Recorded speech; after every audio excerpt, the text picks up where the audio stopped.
tell me if this sounds familiar. And you talk hours, days. And the guy, basically, sender, doesn't listen to you and does just the opposite. You feel so lousy. I wasted all this time. I could have been playing golf. I could have been learning. I could have gone swimming. I could have spent time with my wife. And instead, I spent so much time with you, taking away from other important things. Why? Because I care for you. Says the Rebbe, you don't really care for him. You're a liar. You know why you're a liar? Because if you really care for him, it wouldn't bother you an iota that the fact that he does contrary to what you want. Because it's not about you. It's about Hashem. If it's something that's wrong, then you make the statement and you try your best. What happens afterwards is between him and Hashem, not you. And if you are so bothered that you're turned off and you're angry at him, that you wasted your time on him, it shows from the begin with you had an agenda. And if you had an agenda, you're in no position of giving criticism. What do you say about that? And the Rebbe says, this is explained in this latter verse, Leisisa olav chet. Kloima, shloi mikabel hatechocha asher bedova shloi pol hatechocha. The fact that he didn't listen to your scolding, don't carry a burden against him. Shouldn't be your problem. Shouldn't be. I would say it a little different. Don't be bothered by it. Don't be angered by it. Right. Don't take it personally. That's right. It's a wasted emotion. Yeah. I spent all this time. And I want to tell you something, fellas. This also includes our spouses, our closest friends. I know it's a hard one to swallow. You spend time with your wife, or your wife with you, or with your child, and you put so much into them, and they don't do what you want, you get burnt, you get upset. Why are you getting upset? If you really did the right thing for God, it shouldn't bother you. It's between them and God. I heard from the Rebbe myself once, and if I bring in a very famous talk, I'll just make it brief because it's already printed and time is, Every month has an acronym, according to the Arizal, that spells out the Yud-Kei Vav-Kei. For this coming month, not Teves, Shvat, it's a verse in Buchakaisai, V'hoyahu smurasa yeh. When you have an animal that you dedicate to the altar, to the Beis Hamikdash, and then you decide it's not nice enough and big enough and fat enough, and you find another animal that's bigger and better, you say, I want that other one to be the sacrifice. That's called a tmura, an exchange. Says the Holy Torah, that if you already dedicated an animal and you decide to make another animal, the first animal and the second animal, both should be holy now. You're not allowed to just use it for your, for your dessert. Those letters in the Torah, according to the Arizal, it's Yud-Kei Vav-Kei. You'll look at it, you'll see.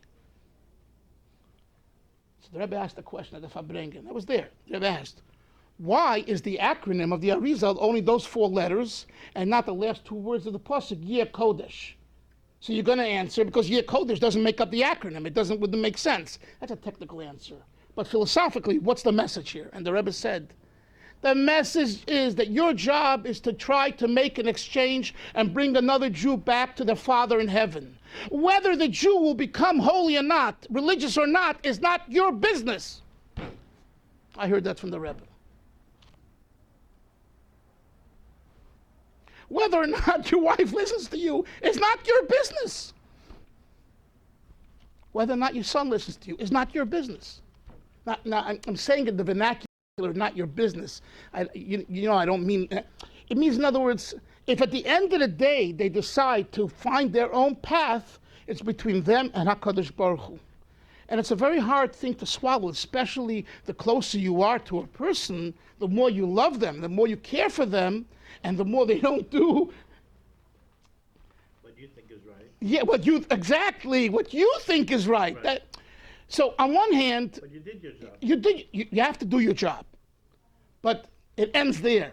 Whether they'll be Kodesh, Kodesh, it's not part of the Yud Kei Vav Kei. In other words, only the Yud Kei Vav Kei is holy. You and the exchange shall be. You and the exchange. You go out to make an exchange. What'll be, whether they'll be holy or mundane, leave it up to Hashem. And I know myself, working in this field for 30 plus years, sometimes this gets very, very difficult. I'll tell you another story. I was living with a Yid Tanya in Midtown Manhattan. I would travel from Borough Park, where I lived, to Manhattan, 1 hour on the train. We learned for an hour. He was a businessman. His time was tight. And then I went back, a 3 hour, once a week. And we were learning very nicely. He's a very intelligent man. He belonged to a Reformed temple. And one day he tells me, my friends asked me, why are you learning with a Chabad rabbi? You belong to a Reformed temple. You're not religious. You're not Orthodox.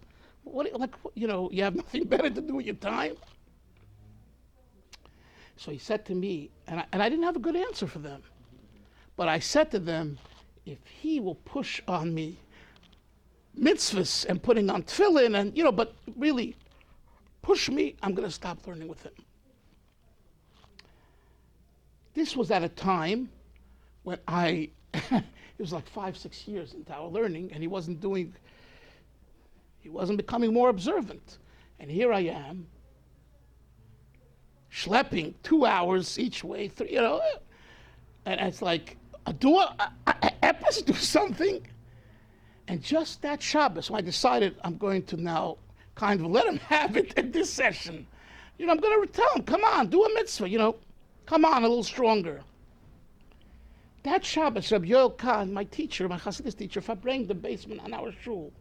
And he told over a similar story with someone that he knew in Eretz Yisrael, Rabbi Blazinski, Meir Blazinski, who had a student as well, who also was learning with him for years and didn't move, and he wanted also let him have it. But he wrote to the Rebbe first, and the Rebbe said, don't say a word. And I heard this from Rabbi Yoel, the Shabbos, before I was going to go to Manhattan on Tuesday or Wednesday and give it to my guy. So I just shut my mouth and I kept quiet. And then he told me later, a few weeks later, whatever, that if you would have said something to me, I would have been out the window. Today he has a beer till here. No. Happens every day to 10, 11 o'clock, goes to the mikveh, and he looks like the Alter Rebbe's chassid. Wow.